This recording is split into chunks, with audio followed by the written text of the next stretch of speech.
지금 첫 번째 화면에서 제가 좀 보면 기본이 없다라고 하시는 분들이 많아요. 이게 엔터 자리가. 그래서 그거 좀 보셔야 되고요. 그리고 전 열었더니 화면이 많이 커요. 그래서 화면 확대를 조금 늘리거나 줄일 건데 하시는 방법은 키보드 왼쪽에 있는 컨트롤 누른 상태에서 마우스 휠을 위로 굴리시면 확대가 되고 아래로 굴리시면 축소가 됩니다. 그래서 이 화면을 맞춰 주시면 되고 그리고 또 왼쪽 상단에 저는 보기가 눌러져 있는데 이 보기 메뉴에서 왼쪽에요. 쪽윤곽이라는 화면이 눌러져 있습니다. 자, 실제는 여기가 눌러져 있어야 되는데 한 번 더 누르게 되면 화면이 전체적으로 보이지 않습니다. 이는 집에서도 또는 시험장에서도 또는 저희 교육원에서도 마찬가지 쪽윤곽을 눌러 놓으시면 작업하시는데 불편함이 없을 겁니다. 다시 오른쪽에 보시면 문단부호, 조판부호가 있습니다. 나머지는 신경 쓰지 마세요. 다른 거 건드시면 안 되고 문단부호를 누르시게 되면 지금은 아무것도 없지만 체크를 하게 되면 이렇게요. 키보드에 있는 엔터 자국처럼 이렇게 화면이 나타납니다. 이거의 의미는 엔터를 누르게 되면 개행이라고 하는 엔터를 눌러서 내가 줄 삽입이 몇 번이 되었는지를 알 수가 있습니다.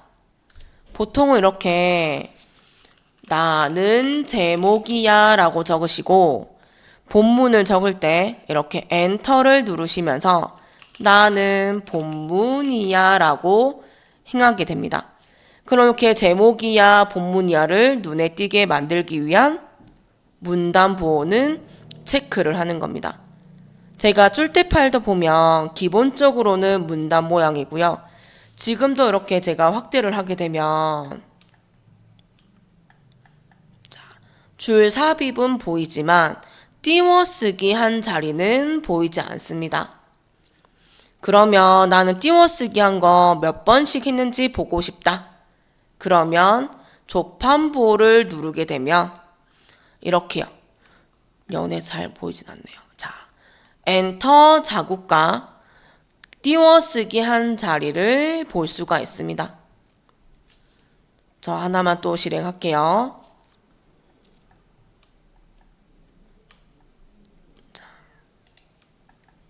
여기 적어놨어요. 엔터 자리는 줄삽입이고 기본적으로 문단부호만 체크합니다. 조판부호는 줄삽입과 띄워쓰기 몇 번 했는지 화면을 보는 방법입니다. 제가 얘기했죠. 작업하고 나서 인쇄하기 전 잘 됐나 보는 방법이고 나는 완벽하다라고 하시면 보지는 않아도 되지만 그래도 한 번씩 해보는 게 맞겠죠. 특히 실무에서는.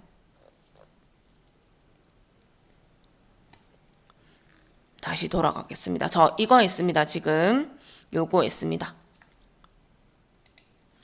그럼 여기는 기본적으로 조판부호는 해제를 하시고 문단부호를 체크를 해서 작업하시면 됩니다. 자, 요런 모양으로 만드시는 거고요. 그리고 지금 보면 아래쪽에 자, 여기 삽입 보이시죠? 제가 월요일, 화요일도 얘기한 것 같은데 마우스로 요 자리를 누르시게 되면 잠시만요. 제가 작업 좀 할게요. 마우스로 여기 삽입 자리를 누르시게 되면 클릭하면 수정이 되고 클릭하면 삽입이 됩니다. 우리가 일반적으로 강제적으로 마우스를 누를 일은 없어요. 하지만 이게 작업하시다 보면 키보드의 엔터 자리 오른쪽에 보시면 인설트라는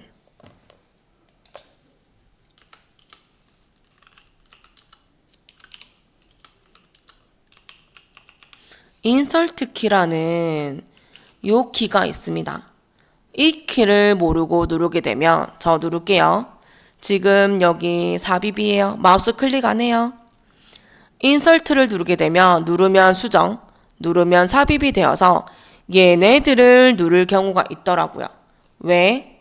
글자 지우다 보면 엔터 위쪽에 백스페이스, 왼쪽 화살표 같은 모양이 있습니다. 얘네들을 누르게 되면 지우게 되는데요. 보통은 지우려고 하다가 인설트 키를 많이 누르신대요. 인설트 키를 눌러서 수정이 된 상태에서 안 지워지네 라고 해서 보니까 이렇게 누르더라고요. 나 잘못 눌렀구나. 그럼 저는 누를 일이 있다고 생각합니다. 그럼 저는 여기 삽입을 하지 않았는데도 인설트를 누르지 않았는데도 이렇게 모양이 되면 저는 그러면 여기를 영구히 수정이라는 것을 나타나지 않게 만들고자 합니다. 만드는 방법입니다. 자, 도구라는 메뉴에서 오른쪽에 핸드폰에 설정하는 것처럼 바퀴 모양이 있습니다. 환경 설정이라는 아이콘이고 클릭하겠습니다. 그럼 탭 이름들이 엄청 많을 건데요. 우리는 편집이라는 곳이고 글자들을 읽어보시게 되면 편집 있어요. 그럼 또 읽어보시게 되면 삽입 잠금이라고 있고 얘네들을 체크를 하시게 되면 수정으로 변하지 않습니다. 설정하겠습니다. 자, 눌러볼게요. 클릭하면 클릭해도 수정으로 변하지 않는 거. 인설트를 눌러도 변하지 않습니다. 하지만 나는 컴퓨터에 적응할 거야 라고 하시면 삽입 잠금을 해제를 하셔서 사용하시는 게 맞고, 또는 나는 한글 쓸 거야, 그리고 나는 실수 없이 할 거야 라고 하시면 하는 것도 괜찮을 겁니다. 자, 요 부분입니다. 삽입 수정, 삽입 잠금하는 부분입니다.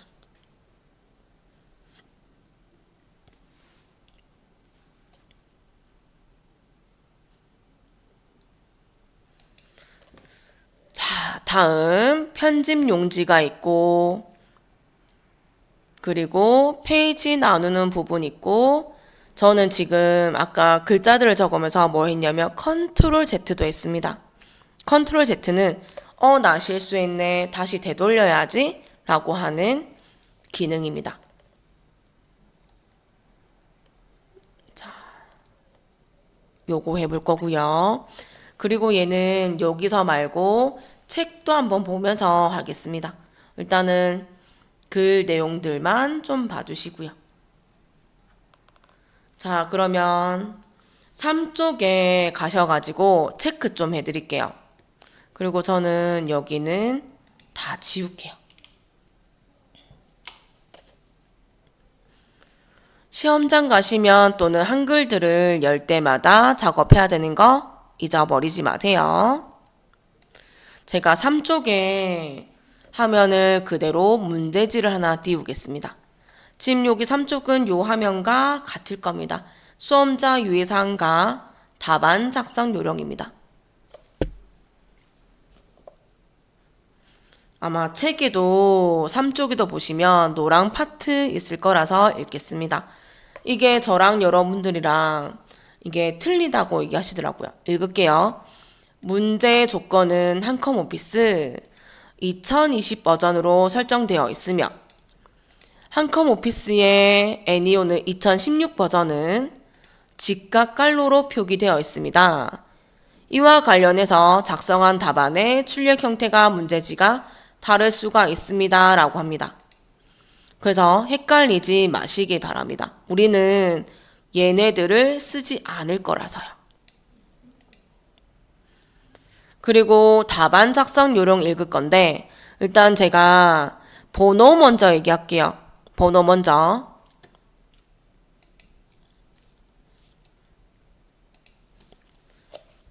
공통 부분의 첫 번째 줄에 글꼴에 대한 기본 설정은 함초롬 바탕에 글자 크기 10포인트에 글자색 검정색에 출간격은 160%에 양쪽 청렬로 합니다 라고 합니다. 그래서 여기를 1번으로 설정하시면 됩니다. 자, 제가 마우스로 적어서 삐뚤삐뚤합니다. 2번입니다. 제일 마지막에 문서 작성 능력 평가라고 있고, 자, A4 용지는 한 매 크기로 세로 서식으로 합니다 라고 해서 여기가 2번입니다. 실제로 작업해야 되는 부분이라서 2번이라 하겠습니다.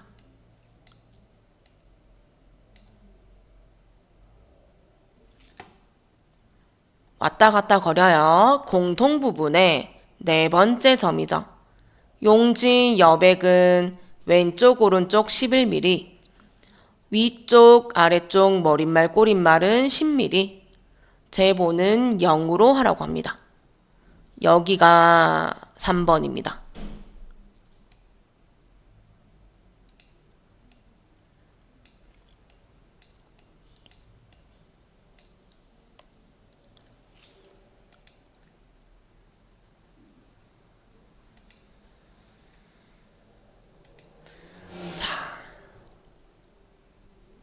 한 번 더 체크할게요.